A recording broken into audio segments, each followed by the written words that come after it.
So basic oxygen furnace, also known as BOF process, is the prominent route of steel making across the world. The process is very fast due to the refining of very huge volume of liquid hot metal in just 15 to 20 minutes. As we can see from this schematic diagram of BOF process, which represents the state of the process during the middle part of the blow. So the oxygen is blown by using a supersonic lance which delivers oxygen jet at very high velocity, more than Mach number 2 over the metal bath, resulting in not only a deeper penetration of oxygen into the liquid metal bath, but also results in extensive mixing of the bath due to very high energy imparted by oxygen lance.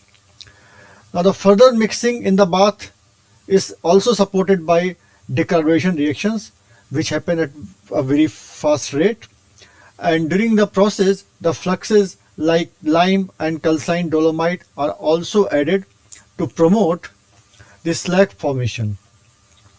So the lance is lowered into the bath in a step-by-step manner, and initially it is kept at higher lance side because lot of FU is required in the initial phase of the process to promote the dissolution of lime.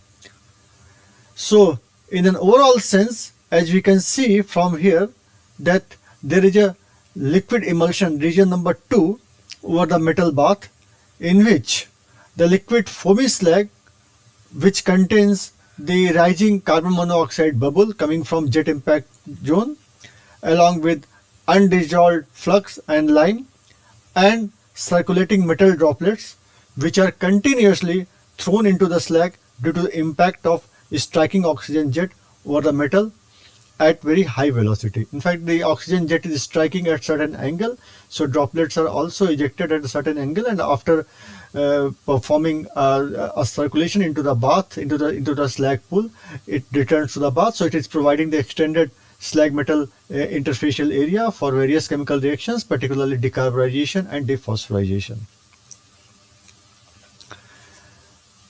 So by the end of the process, as the carbon in the bath goes down and the rate of decarburization reactions subside, then the bottom purging of organ is done in the last 30% of the blow to sustain the mixing in the reactor. So the control of such a complex process is not an easier task. Therefore, a suitable strategy should be developed in order to achieve the target endpoints, particularly in terms of carbon, endpoint carbon, temperature, and phosphorus content. So we have developed a combination of static and dynamic control models, which were also validated in an actual steel plant environment. So this is the graphical user interface representation of the static control model. So the static control model solves the equations of the state of the process, particularly overall heat and mass balance between initial and the endpoints, as well as the relationship between the distribution of various elements between slag and metal as a function of temperature, slag basicity, and other endpoint conditions. So development of this model also involves the application of various statistical calculations, data-based soft computing approaches, as well as machine learning to calculate various additional loss factors and relationships of the model in order to validate it.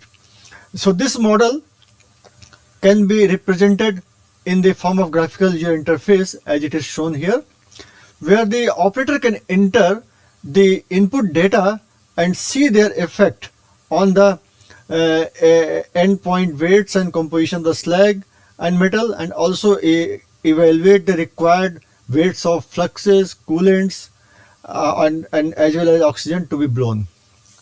Here this final steel composition is also calculated and displayed. The final slag composition could also be displayed if it is required. So this overall information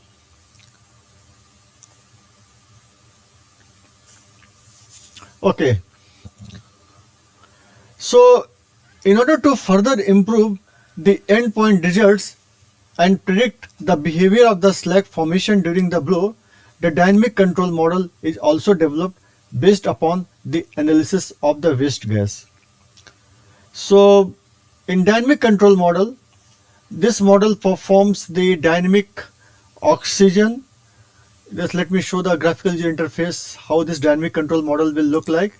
So basically this model performs the dynamic oxygen, carbon and nitrogen balances to evaluate the bath carbon content and slag composition, particularly FeO level as well as post combustion ratio, that is the percentage of carbon dioxide to the ratio of total CO plus CO2 of the waste gas while it is leaving the mouth of the converter.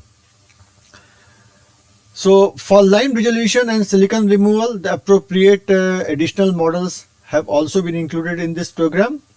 So with the help of this model, operator can see the trajectory of evolution of metal bath chemistry, particularly the carbon content and the slag FeO level as a function of time along with the post combustion ratio. So as the process goes on, based upon the information directly coming from the waste gas, after a certain time lag of 10 or 15 seconds, all these parameters are calculated and can be shown over the screen, which are continuously watched by the operator in order to predict the behavior of the slag formation and likelihood possibility of any kind of event like happening of the dry blow or sloping.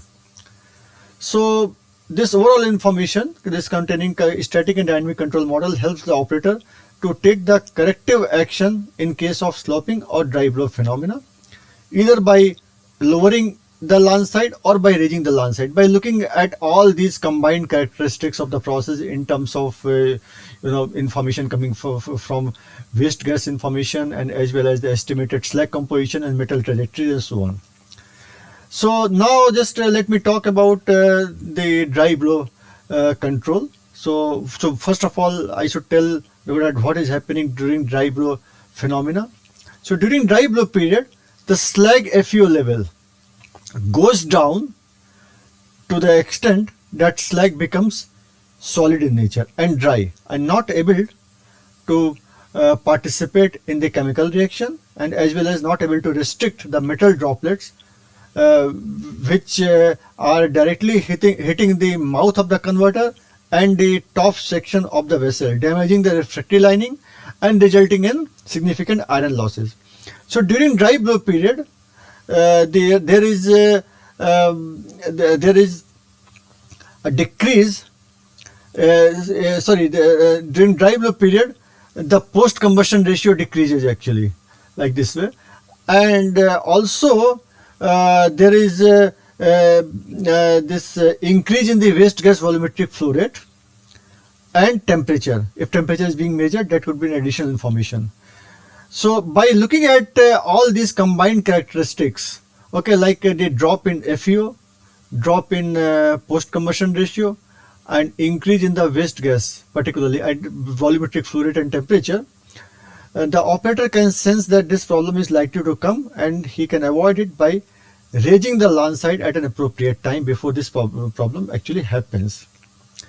So similarly, during sloping period, which is opposite to dry blow phenomena, reverse things happen. Like there is an increase in the post combustion ratio, as well as there is an increase in the slag FeO level, and there is also decrease in the volumetric flow rate of the waste gas because of the entrapment of gases in the slag, liquid slag, to form the slag foams actually.